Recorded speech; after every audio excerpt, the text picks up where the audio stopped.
vëllezër, e lusmi Allah në Azza që Zoti këtë pranu për neve dhe këtë ditë në agjerim me vepra të përmbushmi këtë ditë ashtë që Allah Azza ka kërku. Kemi për atyre të farëm nga anë Allahit, kemi për atyre që evitojmë mëshirën e Zotit, ja Rabbil Alamin.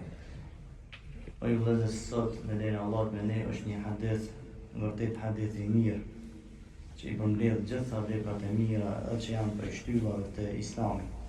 Dhe pejgamberi sallallahu alaihi wasallam bunja al-Islamu ala khamsin shahadati an la ilaha illallah wa anna Muhammadar Rasulullah wa iqamis salah wa ita'iz zakah wa sawm Ramadan wa hajj al-bayt liman istata'a ilayhi sabila.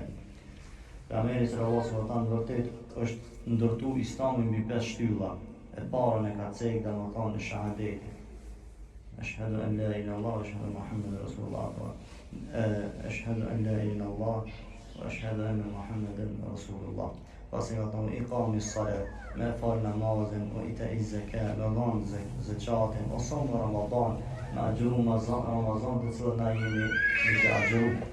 Pastaj fundit e ka cek me shku në haxh, për ata i cili i ka mundësi për me shku në haxh. Dobit e këtij hadith të vëllezër, gjëja e parë, dobia e parë është përmbushja dhe përmbajtja e adhurimeve. E gjithë të adhurimeve do të na mi përmbajt edhe mi përmbush të adhurime. Ashtu që ka thonë Allah Azza për shtyllave të Islamit, edhe na do të me qenë me këta adhurime. Dobia e dytë është vëllezër, koka, kryt, baza e gjithë këtyre ibadeteve, koka la ilaha illallah, apo ashhadu an la ilaha illallah, Muhammadur Rasulullah. Mund njëri me agjëru, mund në shku në haxh, mund në bo ata, mirë në qëfë se nuk e ka të uhidin, këtë fjallë që është që shka thonë Allahun, asë një vepër tjetër nuk pranohet. Pa tjetër du të me qenë musliman, pa tjetër du të me dëshmu shahadetin, me adhuru Allahun që është dhe me pasu pejgamberin sallallahu alaihi wasallam. Dobia e tretë e vëllezër është shiko sa e afër pas njohjes së Allah, shahadet kush njohje. Në pas njohjes së Allah Azza wa Jall, minera çka po vjen? As-salat, namazi. Sa ndihmë së shumti që të afron tek Allah Azza wa Jall është namazi, edhe për ta kanë thonë ulemat apo pejgamberi sallallahu alaihi wasallam, është për shtyllave të më të forta në Islam, është namazi. Pastaj vëllezër, dobia tjetër është me dhënë ata e cila është më së shumti me dashën zemrën tënde. Sipas shtyllat e Islamit, apo shahadeti e falën për namazin, thash me dhënë ata që është me dashur për zemrën tënde. Cila është me dashur për neve? Paria e Allah do t'keni me dhënë. Kjo është një sprovë.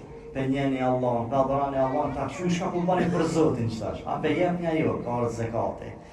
Pas zekatit e vëllezër, ka arë adhurimi i cila i largan gjitha efshet, hajet, pijes, apet se apet më thonë sprovë me të pastru këty që shdojt, me të pastru zemrën që shdojt, është agjerimi. Qka po ban të për Allah? Për njerëz me dhanë, sprovë. Qëta është sprovë për Allah, qka po ban të për Allah? Apelen hajen dhe pijen për Allah në zëgje. Kjo është agjerimi. Dhe pesa i vëllezër, i mbush njerëz disa vite, 50, 60 vite, e me përmbush me mbyll Islamin, qëta Zotit thirr, hajde qash me vizitru shpijën teme, ajo është haxhi. Që Islami sa mirë, shtylla e Islamit, i përmbledh të gjitha, kompletan të gjitha, të pastran me zemër, të pastran me çdo mënyrë, fund e ta kanë shpinën e Zotit, e pastaj i jetërzan shpirtin tek Allah i bash, ashtu që çdo subhanallah. Allah dhe gjena bërë që me jetu në këtë hadith dhe me qenë kader për neve këtë hadith, ja Rabbil Alamin.